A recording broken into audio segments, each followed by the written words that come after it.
Bien, bonjour à tous. Donc aujourd'hui, dans cette vidéo, je vais vous aider à apprendre Scilab. Donc, vous avez une séance de TP ici que vous allez pouvoir retrouver en ligne, qui doit durer environ 2 heures. Donc si vous la faites, et cette vidéo va vous aider à la préparer ou alors à la corriger. Voilà. Donc qu'est-ce que Scilab? Scilab, c'est un logiciel de calcul numérique gratuit qu'on peut télécharger sur le site scilab.org sur toute plateforme, Mac, PC, Linux, et qui va permettre de faire du calcul numérique. Donc elle se présente sous cette forme. Quand on l'ouvre, vous avez une fenêtre dite d'exécution, la console Scilab, et quand vous cliquez sur cette icône, une fenêtre d'édition où vous allez pouvoir écrire vos programmes. Donc la première utilisation, c'est un peu comme une calculatrice. C'est-à-dire qu'on peut demander que Scilab effectue certaines opérations très simples. 5 plus 6 par exemple, bien sûr, il va répondre 11, et il va stocker la variable A avec la valeur 11. C'est important. On peut lui demander racine de 12, bien sûr, il va répondre, et peut-être que je peux faire un copier-coller et vous montrer qu'il va répondre une valeur approchée, donc ça c'est vraiment essentiel. Scilab ne fait pas de calcul exact, il ne fait que des calculs approchés, mais avec une rapidité évidemment très supérieure à la nôtre, avec une double précision. Et deuxième spécificité, Scilab gère les produits matriciels. Donc je vais tout de suite passer à ce tout petit exemple. Si j'écris C égale A égale, toujours dans cette fenêtre d'exécution. Donc ce n'est pas l'utilisation la plus classique. On ne va pas pouvoir faire de programme, on va juste pouvoir l'interroger sur une exécution. Donc si je lui demande de rentrer comme variable C. Donc ici, ce sera un vecteur colonne, vous voyez, moins 1, point virgule 2, point virgule 1, point virgule 3, entre crochets. Ça désignera le vecteur colonne 5, plutôt 4 par 1. Et grand A, ligne par ligne, je la rentre, 1, moins 1, 3, 4, avec des virgules, puis un point virgule, etc. Une matrice 4 par 4. Et justement, comme je le disais, Scilab gère parfaitement le produit matriciel, puisque si je lui demande d'exécuter A étoile C, ben il va faire A fois C au sens matriciel. C'est-à-dire qu'on aura bien le produit matriciel A fois C. Voilà. Donc là, le symbole étoile va désigner la multiplication matricielle, qui se confond avec la multiplication, évidemment, réelle, dans le cas de matrice 1, 1.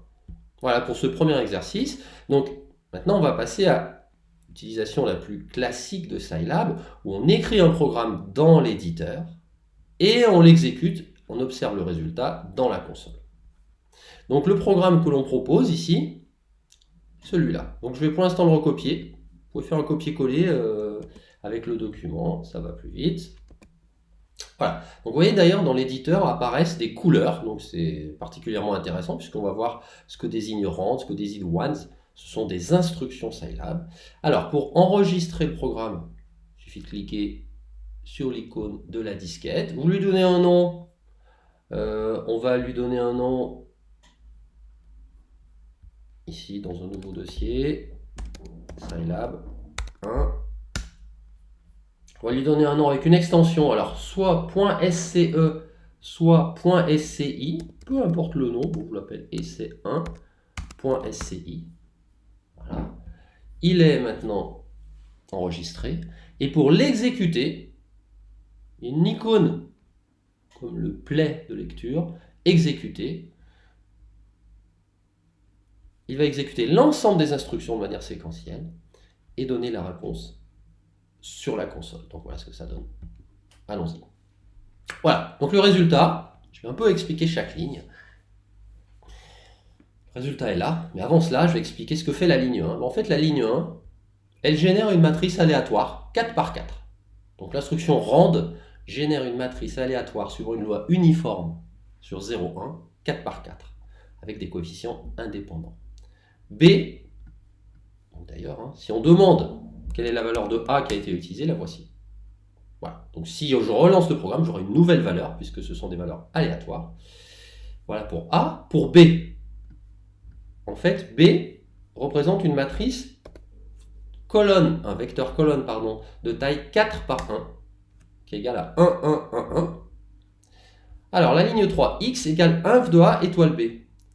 Donc, cette instruction, une sorte de boîte noire, c'est l'instruction inv qui est incluse dans Scilab et qui permet d'inverser une matrice. Alors, on va voir ce que signifie pour Scilab inverser une matrice.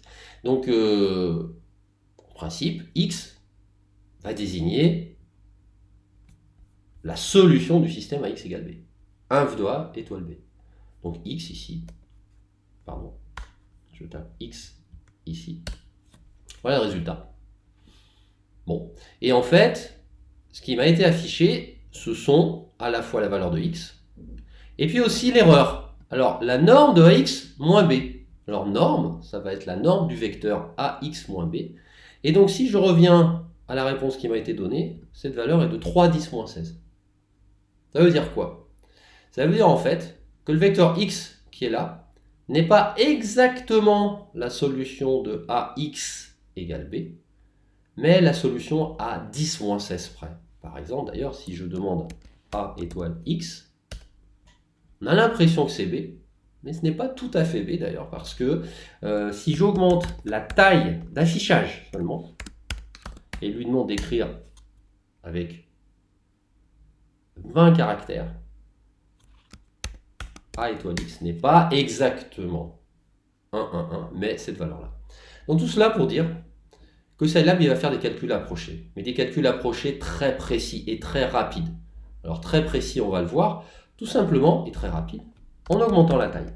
Là, c'est pas donné dans le TP, mais si j'augmente la taille, je mets une matrice 100 par 100. Donc imaginez le coût de l'inversion d'une matrice 100 par 100, c'est par exemple avec la méthode de Gauss, plus d'1 million d'opérations, 10 puissance 2 au cube. Donc 1 million d'opérations, allons-y. On exécute à nouveau. Le résultat, il s'affiche instantanément, donc il y a 100 coefficients pour la solution, et puis surtout l'erreur. Voilà, la qualité de l'erreur. Très très faible. Voilà pour ce premier exemple de Scilab qui montre ses très fortes capacités de calcul et sa principale limitation qui est le caractère approché des résultats. Voilà. Autre aspect important que l'on a vu ici, c'est que Scilab possède des instructions inv, rand, qui vont permettre d'avoir beaucoup d'outils à disposition en algèbre linéaire ou dans tous les domaines des mathématiques. Alors, deuxième utilisation de Scilab, ici nous avons parlé de scripts, avec des suites d'instructions qui s'exécutent. On peut construire de nouvelles fonctions. C'est-à-dire que, on a vu des fonctions comme inv, comme norme, eh bien, on va essayer de construire une nouvelle fonction. Et la syntaxe est légèrement différente, donc je vais changer de fichier ici et recopier l'exemple. Pardon. Je reprends le copier-coller. L'exemple qui m'est proposé ici. Alors, pour construire une fonction, je vais l'appeler ici fct1, par exemple. On va essayer de comprendre ce qu'elle fait. On va tout d'abord l'enregistrer. Donc pareil, nous l'enregistrons. Je l'appelle d'un nom quelconque, essai2 par exemple. Alors, que se passe-t-il si je l'exécute? Il ne se passe rien de manière apparente. Sauf que maintenant, Scilab dispose d'une nouvelle fonction qui s'appelle fct1. Et si je la teste, par exemple, fct1 de 3, je trouve 6. fct1 de 4, je trouve 24. Ce n'est pas très étonnant parce qu'en fait, cette fonction, elle calcule le factoriel de n. C'est-à-dire 1 fois 2 fois 3 jusqu'à fois n. Factoriel n. Pourquoi? Si on regarde un peu, on va voir peut-être un peu d'expérience d'un langage quelconque. Première chose, if n négatif ou, c'est l'instruction ou, n non entier, int, c'est la partie entière, alors c'est égal 0. Donc ça servira si on rentre une valeur qui n'est pas entière, par exemple 3.2. Alors c'est pas fct, c'est fct1. Voilà, on trouvera 0. Sinon, Alors, si, ça veut dire si n est entier, strictement positif ou nul. Je construis C, qui sera la variable de sortie, C égale 1, et j'incrémente, donc je vais dans une boucle i allant de 1 à n, voilà la syntaxe des boucles for qui se terminent par un end, et à chaque fois, C, je le remplace par C fois i. Avec un peu d'habitude, vous trouvez très facilement que cette instruction en fait va bien renvoyer le factoriel de n. Voilà, donc on a une nouvelle fonction qui s'appelle fct1 qu'on peut éventuellement utiliser dans un script futur. C'est ce qu'on fera d'ailleurs tout à l'heure. Alors, exercice 4, c'est un peu la même chose, une nouvelle fonction, recopions-la. Pardon. Nouveau fichier, j'enregistre, C3,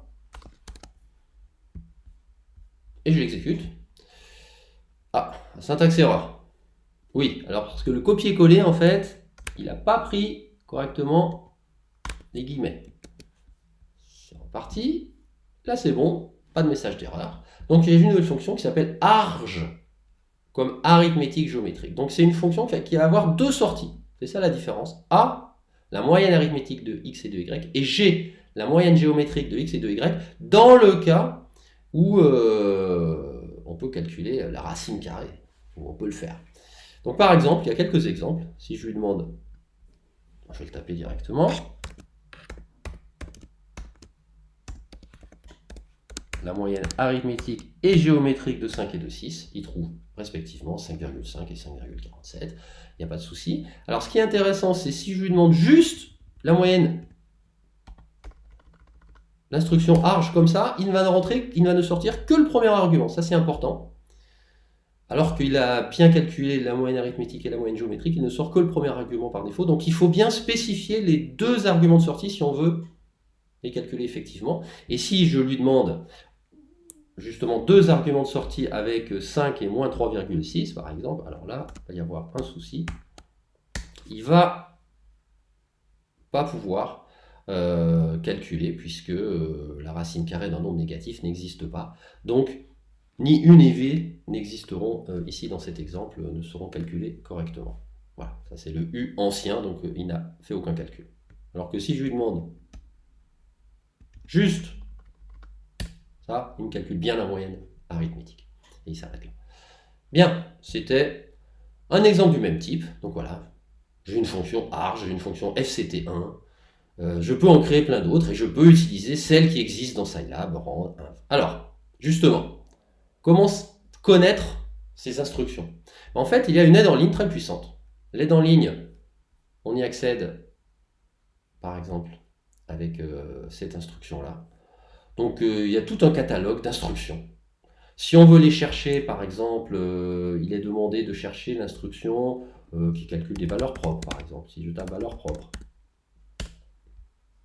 un certain nombre, il faut aller chercher, et en fait, la plus intéressante, c'est spec, qui permet de calculer les valeurs propres d'une matrice. Si on tape en anglais eigenvalues, sachez qu'on a également la bonne réponse. Alors, dans cette aide en ligne, il est demandé par exemple de trouver une instruction qui permet de construire une matrice de taille quelconque formée de 0. Alors si vous cherchez, vous tapez 0 par exemple, il se trouve que c'est la matrice, c'est exactement l'instruction qui s'appelle zeros. Alors la matrice identité,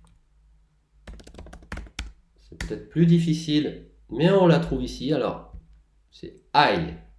Alors I par exemple, I de 3,3, c'est la matrice identité 3 par 3. Voilà, petite question, petit quiz, pourquoi I? Pourquoi un œil? Je le demande souvent à mes étudiants. En moyenne, 1 ou 2 y pensent. En fait, c'est tout simplement le I phonétique en anglais. I comme identité. Bien. Alors, ça, c'est les instructions. Alors, il y en a des dizaines et des dizaines. On peut les reconstruire. On peut reconstruire à la main en faisant quelques boucles la matrice identité, mais on peut utiliser, ça ira plus vite, l'instruction I, l'instruction inv, ou d'autres instructions, comme on va le voir. Et puis il y a aussi des petites démos dans l'aide en ligne, et des petites démos intéressantes. Je vais aller la chercher, donc il faut aller pareil dans point d'interrogation, démonstration. Vous pouvez vous balader, par exemple dans graphique. Je n'ai pas parlé des instructions graphiques encore, mais on peut faire énormément de choses en courbe 2D, 3D, donc par exemple plot 3D. Si je trace la fonction sin x fois cos y, voilà. Je peux faire des zooms, je peux faire des rotations et des fonctions contours, etc. Donc il y a des instructions graphiques très puissantes, elles sont là, avec des petits exemples. Si je vais par exemple dans optimisation, vous avez les méthodes d'optimisation classiques. Voilà, fmin search en est une, c'est une boîte noire, énormément d'instructions préprogrammées, algorithmes génétiques, recueil simulé, etc. Donc tout cela existe et est disponible dans Scilab. Alors, et on va terminer, premier TP, par une petite application. Voilà, mathématiquement, on sait que le nombre E, exponentielle de 1, est compris entre somme des 1 sur factoriel n et somme des 1 sur factoriel n plus 1 sur n factoriel n. Et avec cette petite propriété mathématique, on vous demande d'écrire un programme qui calcule E avec une précision epsilon donnée. Alors, allons-y, on part de la feuille blanche, on construit une fonction. On veut E, je vais l'appeler la valeur V. Alors, val, je l'appelle val underscore E par exemple. Et puis avec une précision donnée. Donc ça, ce sera l'argument d'entrée epsilon. Voilà. Voilà. Et maintenant, comment j'initialise V. Je dis que c'est 1 au départ. C'est-à-dire 1 sur factoriel 0 pour commencer d'ailleurs. Et puis, il va falloir que je m'arrête quand 1 sur n factoriel n sera plus petit que epsilon. Et donc ça, c'est un autre type de boucle. C'est pas une boucle for, c'est une boucle while. Tant que on n'a pas 1 sur n factoriel n. Donc 1 sur... Alors, n factoriel n, on se souvient, on a construit une instruction qui s'appelle fct1, donc c'est le moment de l'utiliser. Plus grand que epsilon, eh bien, je rajoute... Alors, j'ai oublié d'initialiser n, bien sûr, à 1. Je rajoute v à v 1 sur fct1 de n. Voilà. Qu'est-ce qui manque?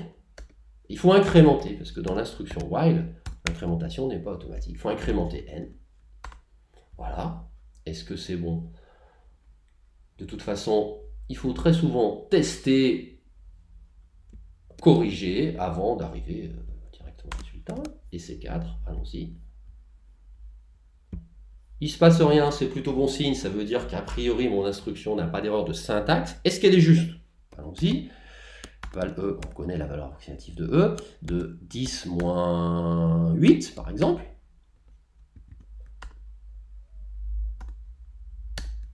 Ah, ça a l'air pas mal.